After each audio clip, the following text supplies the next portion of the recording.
Abatura borekere okukwatwaho ahabw'enshonga egi bagumize ngu emibazi erikusherekwa mwishwa nerugahi kandi amarwariro gatura gatarimu na panado. Twayebuuza ou tuzaga ow'igwariro emibazi ekabura ebaga ey'ibigwe abantu ningashi abarikukora ebintu twashoborwa twayebuuza ebintu byingi. Ati nagireeba nanye narugayo nijije nabona kutumaho cyabona. Gavumenti nekora konka abari kugikoramu nibo bari kuyiga ebintu niko twateekateeka batakabona niko bateekateeka. Polisi ya Kanungu bahika aha mwanya ogu kandi baraganisa kucondoza abakozire ekikorwa eki.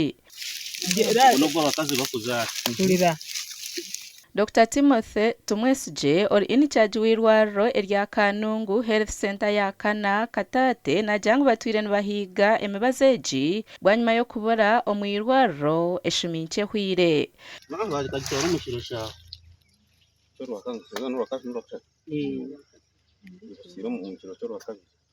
Itwaho abataka bakatate kyatushobera n'ekya dokita eki yagira ngu egi emibazi bakagiguza twayebuuza omuntu obiragire omu igwariro abiragi omusazi ninga abe naza kuguza akwa twashoberwa twayebuuza akwa noza ow'igwariro oshanga hariyo panado hariyo ki emibazi y'amaani nk'egyo ya sukari etariyo. Emibazi egi etwirwe aha polisi eya Kanungu obwo kuhiga abari enyuma y'okugiiba kuri kugyenda omu maisho. Amakuru aga gashakwa Weza Wilfred omuri Kanungu.